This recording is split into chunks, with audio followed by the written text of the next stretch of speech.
Hello everyone and welcome to my channel. If you are new, if you're not new, welcome back to my channel. My name is Marina and welcome to this bi-monthly book wrap up. I'm going to be talking about every book that I have read in March and April. I will preface this by saying that I am in the worst reading slump of my life. April was a beast to get through in terms of reading because I only read one book. As soon as April hit, it became like the worst reading slump of my life, I think, and I hated every second of it. I want to say I'm out of it, but that's a lie. I can't pick up a book right now. Like, I'm just not in the mood to read a single thing, and I hate this feeling and I can't wait to get out of it. Yeah, I have 7 books to talk about with you today, and for the most part, I enjoyed all of them. So though I didn't read much, at least I had a good time with what I did read, you know? First book that I read in the month of March was Before I Let Go by Kennedy Ryan. This is my first ever Kennedy Ryan book that I read. I know that she's a pretty big author. I've been meaning to get to her books for a while. I have been wanting to read Before I Let Go since it came out last year. I'm pretty sure it was in books that I want to read in 2023 video that I made back in December. So I finally got to it. I gave it a 5-star. It was everything that I was expecting it to be, because usually when it comes to like books that are hyped up, I don't really try to feed into the hype that much. I go in with like no expectations, but for this book I just had a feeling it was going to be excellent, and I'm very happy I was not wrong. If you guys don't know what Before I Let Go is about, it is about this couple, Yasmin and Desire, and they are divorced with kids, and they're just trying to navigate their lives as these people that were once in love but now separated.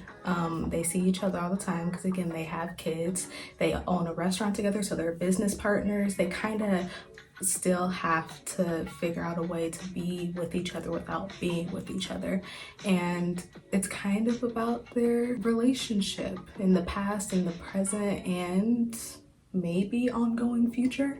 And it's very emotionally heavy. I did cry multiple times. I had a great time though. Like I said, it was really good. I'm so excited to get into other Kennedy Ryan books because I really did enjoy this like a lot. I feel like I'm very far away. I loved Yasmin as a main character. She's not afraid to be vulnerable with her emotions and her struggles. She knows what she has done in the past and she's not afraid to own up to it and just trying to be a better person. And I feel like reading in her perspective was really nice. I like Josiah too. Very good main character as well. And I liked it. I liked it a lot. I'm very excited because I heard that the show is getting made into a TV series, or was it a movie? I don't remember. Either one of the two. It officially got greenlit, so very excited for that. Will be tuning in whenever that comes out. This just became one of my favorite reads of this year. It's so good. Next book that I read is one I honestly forgot about. This is when I was feeling kind of like in a weird reading state, so I just asked people on Twitter like what I should read. I don't know if it was you guys, maybe one of the people that responded said The Brightest Light of Sunshine, and I was like, okay, never heard of it, but I'm gonna give it a chance because I'm desperate to read something. The Brightest Light of Sunshine by Lucina Coney. I'm trying to read my own handwriting. I write very tiny in my journal, so like reading it is kind of just like, what? I'm gonna be honest, I don't remember much from this book. I remember that it's kind of bad boy, good girl trope, but not really. It's about this girl named Grace, and she's on like a healing journey. Like, she's trying to recover from something that happened to her in her past, and she's doing that by trying to make new friends.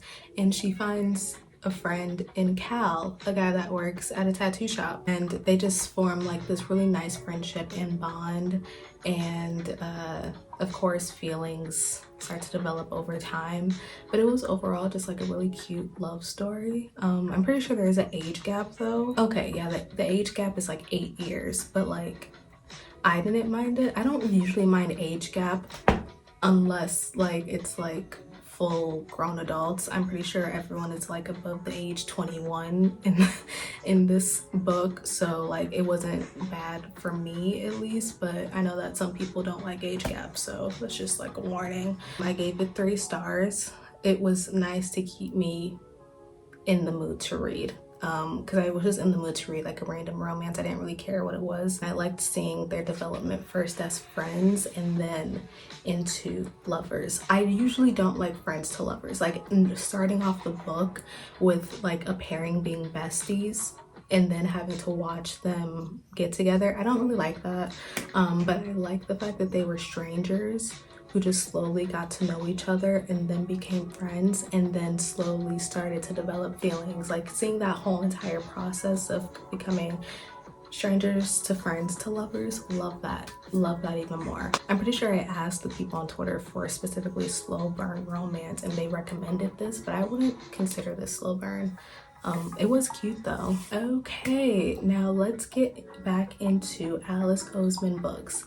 You guys know that the whole entire time I've been studying abroad, I've been just trying to get through all of Alice Oseman's books, okay? And I can confidently say that I have gotten through every single one of her books, and I'm going to be talking about the last few that I didn't cover previously in this video.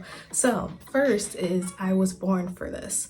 This book is very different from her other ones, but I've liked it a lot. I'm pretty sure this is the first book I read from Alice Oseman that isn't a part of the Heartstopper universe or whatever, so I think that's why I liked it a lot. It was very different. It's about this girl named Angel, and she is a part of a fandom that is obsessed with a boy group called the Ark.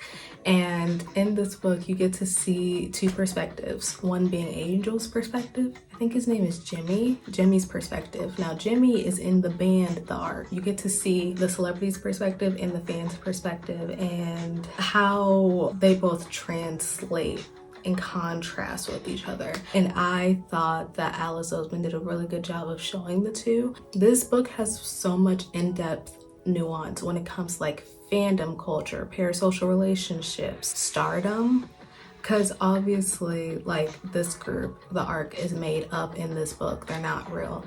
But seeing the way that Alice Oseman writes about how much of a toll being a celebrity could affect someone's mental health to the point where like they just don't love it anymore, or how celebrities even view their fans. While the fans love the celebrity and they know everything about the celebrity because of how they look them up and watch every interview, the celebrity doesn't know anything about the fans. So it's like this very interesting dynamic, and I think the way that Alice Oseman wrote it was very, very well done.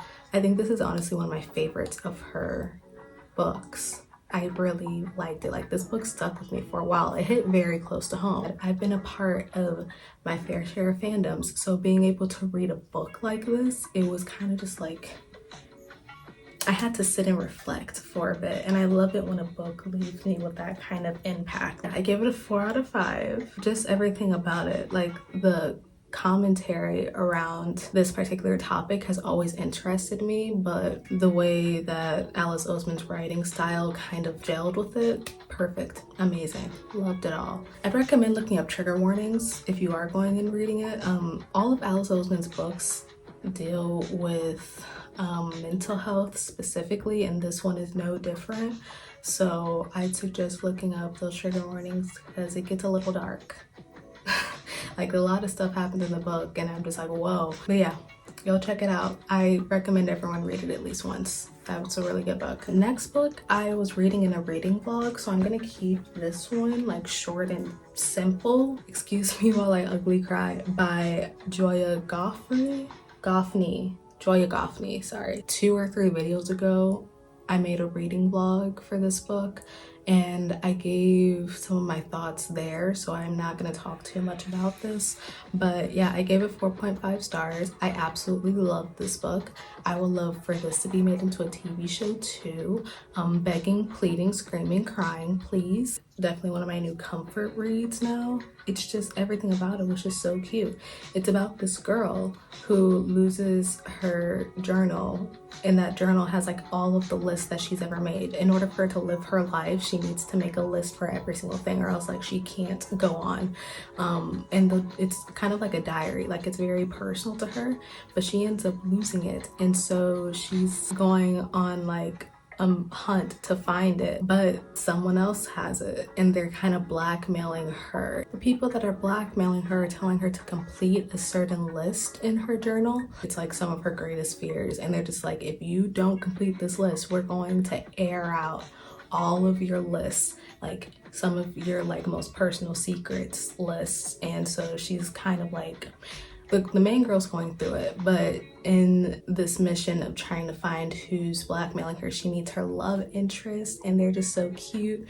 And she kind of has like a moment of reflection on herself and why she needs these lists, about the people that she surrounds herself with, how she views herself as a young Black girl going to a PWI. It's very real for me. Like I felt a little bit too in tune with this main character, and I think that's why I liked it a lot, because I could relate to her a lot. And I thought that the relationship that was being developed between the two love interests, so cute. I literally see this playing as a TV show, like a limited series.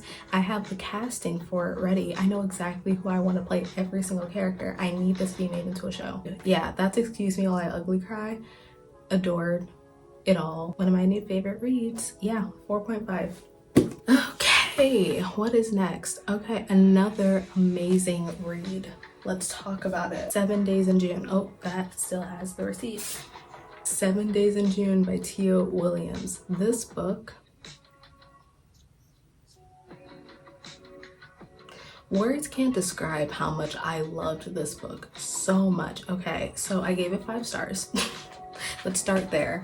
I gave it 5 stars. It's an excellent piece of literature. I've been meaning to read this for a while too. Ever since I got back into reading, I've been hearing nothing but good things about this book, and I finally read it, and I had the time of my life. It was very fun. It made me cry, it made me laugh, it made me smile, it made me weep for joy and for pain. It made me go through every emotion. If you guys don't know what 7 Days in June is about, these two people, Ava and what's his name? Yeah, Ava and Shane. Ava and Shane have a past. Back in the day when they went to high school together, they spent 1 week together, getting to know each other and slowly developing like a teenage love affair sort of romance. Like they were like really in deep with each other for like 7 days, and they felt like they were the only ones that understood one another. Like everyone else in the real world just doesn't get them, but they understood each other.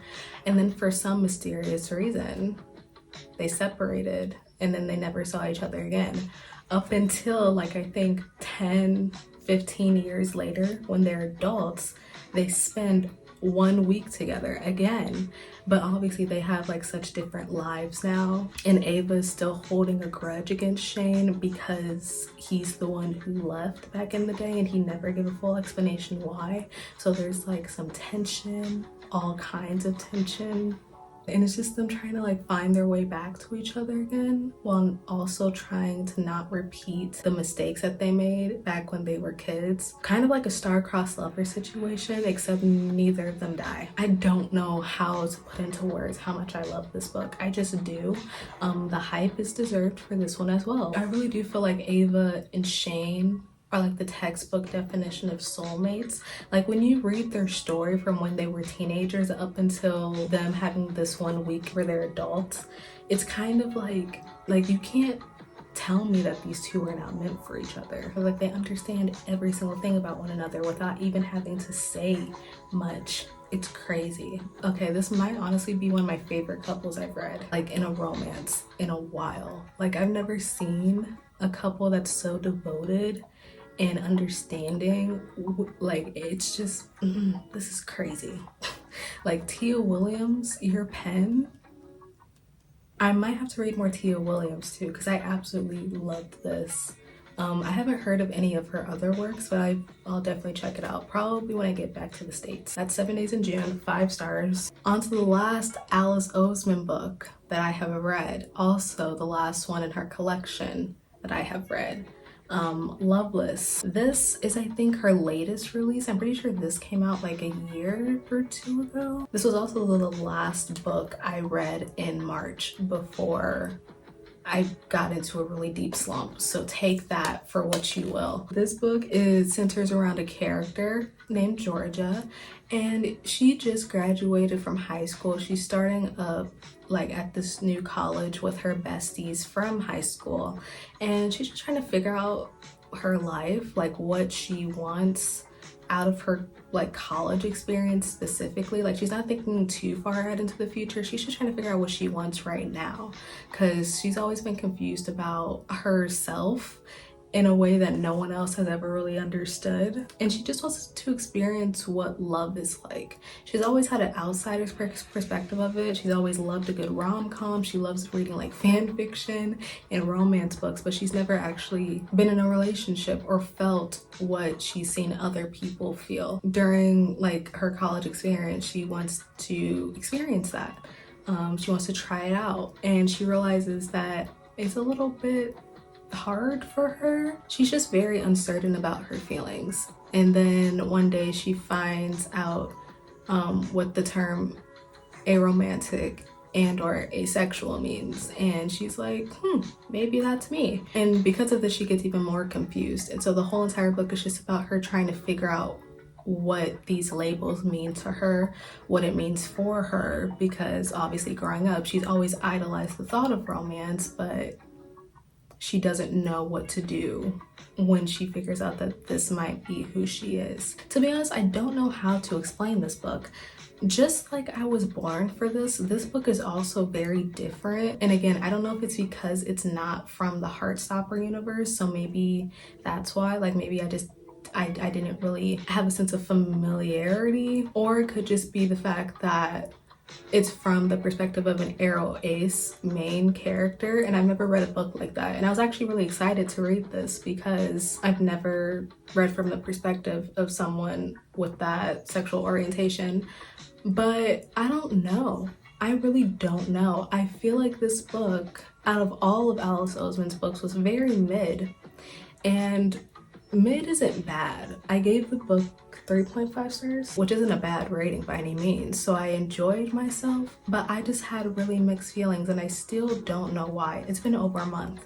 I still don't know how I feel about this book or the progression of it. I feel like I loved George's friends, like the side characters, more and what they were going through than what Georgia was going through. I have nothing against Georgia. I think she's a very standard main character. She's not bad by any means. She does make some questionable decisions that I wasn't really a fan of, but I have nothing against Georgia as a character.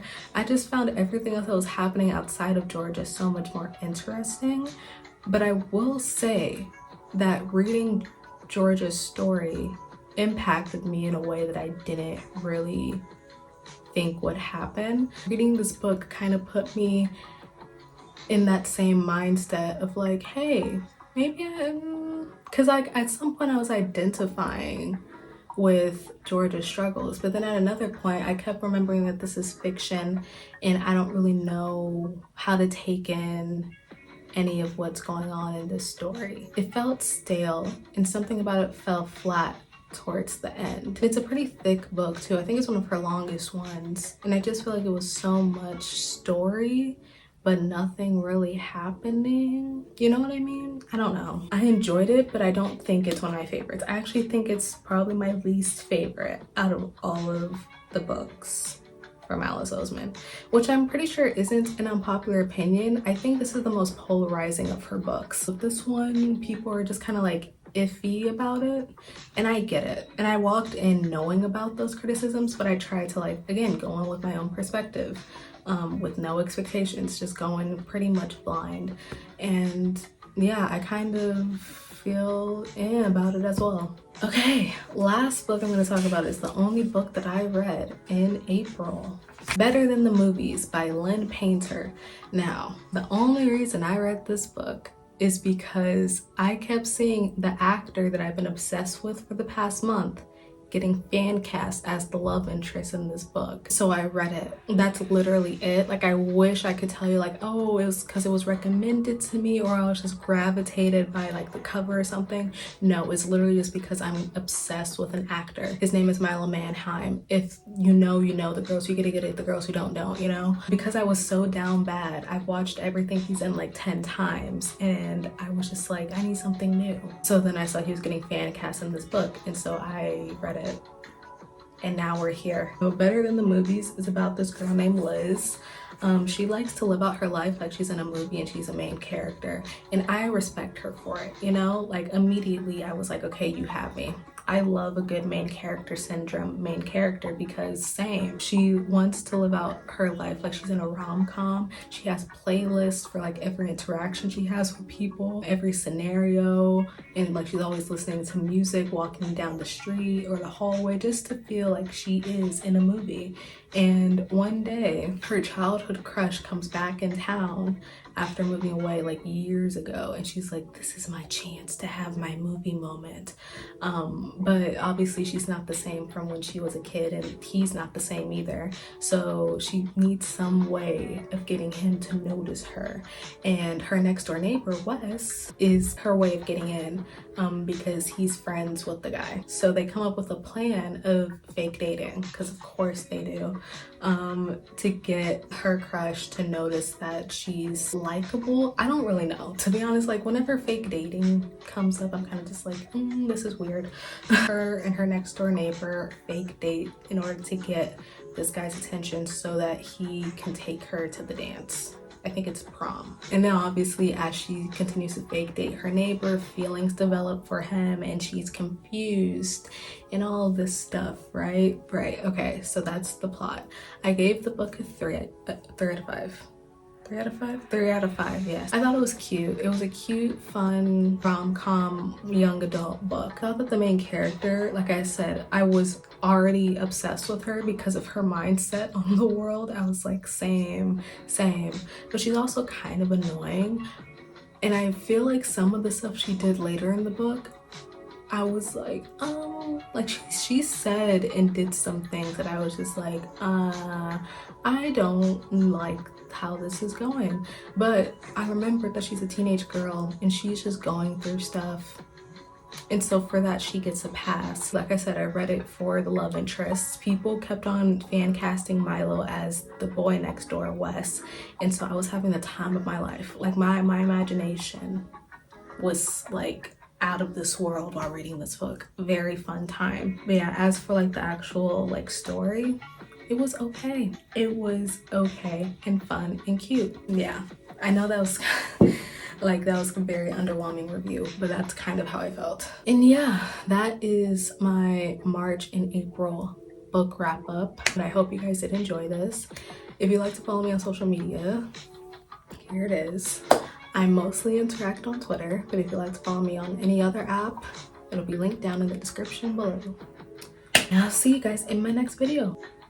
Bye everyone.